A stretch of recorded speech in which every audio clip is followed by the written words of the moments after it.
Some people shouldn't have the right to vote. And by some people, I mean Redditors. I found some of the worst Reddit stories and confessions, and I decided to go through them. Drewski is my baby daddy. What? So my name is Sarah Fillings, female, 28. I was one of the contenders on Could Have Been Love. It wasn't aired due to issues with some of the other contestants being problematic, so it got canceled early. But anyways, it was how any Could Have Been Love episode goes. I was contestant number 4, and when I spoke to Drewski, we hit it off like crazy. You got me. We both had the same interests and passions about comedy. He gave me the rose, and I went on to next round, but unfortunately, that next round never came. One of the girls attacked Drewski after he rejected her, and she was escorted off, but her friends also caused problems. We all paid our money, and we were told the bus would come in the morning to take us home. For the meantime, we stayed in the mansion guest rooms. It was around 3:30 a.m. when I had to use the bathroom, and I got up and stumbled around without knowing where it was. Eventually, I stumbled into Drewski's room. When I entered, I accidentally woke him up. He was calm at first, but calmed down. I told him I was sorry and asked where the bathroom was, and he told me I could use the one in his room. So I did, and when I finished, I sat beside Drewski, and we sat for an hour or so. Now it's 7 months later, and I'm getting closer and closer to labor. He won't respond to my text or calls, and I need help. Please help me contact him. I am calling Cap. I don't think that this is real. I don't think this happened. There's no way this happened. Why are you posting on Reddit? If you need help with this, r/real stories. Hold on. What is this person's name? So, CP Inflation, apparently, is involved with Drewski. You got me. And Drewski is her baby daddy. You got me. So, and she, to let people know, she posted this on r/real stories, because that's the best avenue of contacting him. This says a real event that happened to me summer of 2020. Incident. The writing probably won't be good as I am not a writer, but I wanted to share this experience that actually occurred. None of this is fiction. On June of 2020, I was living with my girlfriend in a remote part of South England, a small village in the middle of nowhere. Every direction of travel from this village was miles and miles of forest and fields with no inhabitants and, more importantly, no phone signal. One day, my girlfriend wants me to go to a party at her house in the late afternoon. The house she goes to is about a 1-hour walk away. She manages to get a lift from her mum. To go there. Should I read the rest of this in British? Ooh, a little slip up there. Should I read the rest of this in a British accent? I didn't realize that this person was English. I thought that they just lived there. She manages to get a lift from her mum to go there, but the party will end around 2-3 a.m. And she will be drunk and needs a way to get home. I don't have a car, and neither does she. I offer to walk there and walk her home. She goes to the party, and a few hours later, as it gets dark, it gets cold, really cold. Considering this is June in the south of England, the temperature shouldn't drop to around 7 degrees Celsius, but it did. 1:30 a.m. rolls around, it's time for me to get her. Now, a little bit about me. I'm not a very frightful man, and I'm definitely not scared of the dark. Otherwise, even his British accent is leaking into the way that he speaks. Otherwise, I wouldn't have offered to go and get her. But, I have to admit, something felt extremely off about the atmosphere.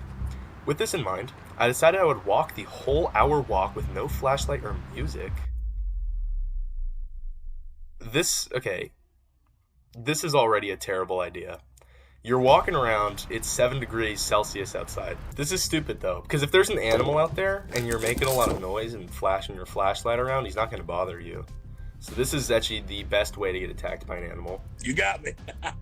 With this in mind, I decided I would walk the whole hour walk with no flashlight or music in complete darkness and silence. My reasoning was that if something was out there and I couldn't see it, then it probably wouldn't see me. About 45 minutes into the walk, my eyes are completely adjusted to the dark. I haven't had phone signal since I left, and I hadn't passed any cars, houses, people, or animals. I have never felt isolation in nature like this. It was as if I was the only thing around for hundreds of miles. The road I was on was completely straight and relatively flat, and was surrounded by only trees and fields. I was walking along when suddenly I hear a sound. There was no wind, and I could hear my own heartbeat, but now there was another sound. I couldn't make out what it was, as it was very faint, but I could tell it was behind me on the road. As you can imagine, I was absolutely terrified, as I had no idea what it was. If it was a threat, there was nowhere I could go, so I listened. This guy, total and complete idiot. Most animals can see in the dark, and you can't see in the dark. So yeah, walk around aimlessly. I don't know, how do you even know where you're going if it's complete darkness and you can't see?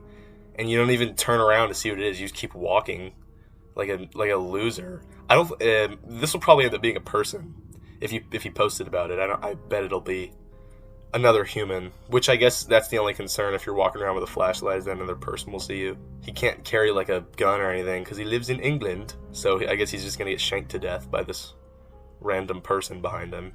As it drew nearer, I felt an intense chill as I figured out what it was, and I knew it couldn't be anything else.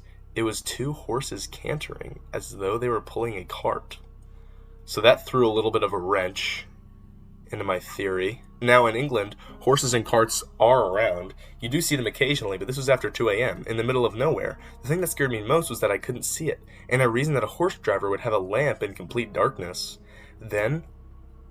I then turned and started to lightly jog, not run. I felt disbelief and confusion. As I ran, the horses sounded like they were beginning to run, and I heard the faint sound of a horse whip. I then ran for my life, but the horses were gaining. After about 150 meters, I came to the terrifying realization that these horses were much faster than I was, and that I was not going to outrun them. I did the only thing I could think of. I stopped, pulled out my phone, and when it sounded like the horses were no more than 50 meters away, I turned on my flashlight and turned around. I saw nothing. As I turned on my light, the sound instantly ceased. Silence. I have never felt fear like that. I remember my thought at the time was that something along the lines of, if these horses are supernatural, I'm dead. There's nothing I can do. I stood there in disbelief for about 10 seconds. It felt like around -5 degrees Celsius, so I snapped back to the situation and ran. I kept running for what felt like an eternity. I finally reached the town and picked up my girlfriend, who was pretty drunk. I didn't tell her about what happened. Is it not possible to drive a car at all in England? Is that banned? I don't have a car. And Is that against the rules, apparently? Why could he not just drive there? I don't have a car, and neither does she. I guess, didn't he say he didn't have a car in the beginning? I don't have a car, and neither does she. I don't remember. The reading goes in my eyes, out the mouth. It never goes through here. I don't process any of this. When we reached the area, I heard the horses. I was eager to get through there fast, as you can imagine. I noticed on the ground there was a small stream next to the road that I had jogged past earlier when I was scared. Although the unsettling thing was, the stream was frozen this time. In the middle of June. For anyone interested, I took some pictures of the road and surrounding environment on 26th of May and on a misty day, just to give the idea of what it was like. Do we click on this, or do we think this is a virus? We risk it, I think. I think that's the move. That is pretty freaky. Yeah, this is a little bit of a scary road, I would say. So, as you can see, there are tire marks here. That's where the horse-drawn carriage goes. The ghost-drawn carriage. Ooh, how about that one? A little misty. This actually isn't mist. This is supernatural spirits of the undead clouding the air around him. It's a little concerning. What is this? It's gone now. This is actually very beautiful, this area. Oh, yeah. Wow, this is so beautiful, though. Perfect spot for you to have the arms of the undead shoot up through the soil and drag you to hell. Drag you straight to hell! I think that's probably what almost happened to this guy, but luckily he escaped. Wow, what an experience. Have you returned to the area ever since? No, I broke up with the girl I was with and haven't been back since. Not sure if I'd want to either. Also, thanks for the silver. Yeah, dude, thanks for lying to me. This didn't happen, I don't think. Am I the a-hole for telling my aunt her homemade gift was not what I asked for and I would have preferred nothing? Well, not starting off too strong here. You're not making a great first impression. Every year, my aunt asks me what I want for my birthday. Every year, I tell her something specific. Every year, she ignores it completely and makes me something homemade instead. This has been happening for about 6 years. I've received a knitted scarf in a color I do not wear, a cross stitch with a quote I do not relate to, and a homemade candle that smelled genuinely awful, and other things I cannot even fully remember. I have smiled and said thank you every single time and then quietly donated or thrown away each one. So you get it in a color you do not wear. Apparently this person has a list of colors that are off limits to them. I wear blue, and I wear green, but I don't wear red and yellow. I refuse. It just doesn't bring out my eyes. That's stupid. Maybe be a little bit thankful that this person made you something homemade. I've never heard of a person that has a list of colors that they don't wear as well. Or unless they're all in the same color. Every year she makes her the same sweater. It's a yellow. She makes her a yellow sweater with an inspirational quote on it or something. This year, she asked me what I wanted, and I told her a specific book. It costs about £12. Easy to find. I sent her the exact title and author. She texted back saying she had a great idea for something special instead. On my birthday, she handed me a painted wooden sign with my name on it and a floral border. I have no idea where I would put this in my home. I do not have that kind of decor, and I never have. Something in me just gave up. I thanked her quietly and that I appreciated the effort, but when she asks me what I want and I tell her specifically it would mean a lot if she went with that sometimes, I said I would genuinely have been happy with nothing rather than something I cannot use. She cried.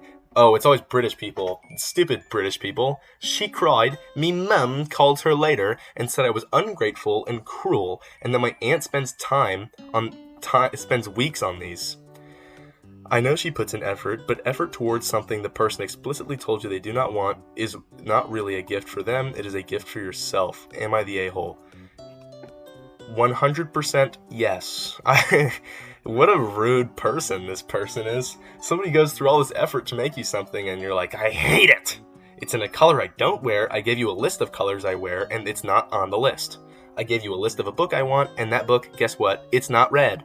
This sweater is red. Take a hint, why don't you? Yeah, dude, some of these stories, they are ridiculous, man. I don't even know. I don't know if any of these were even real.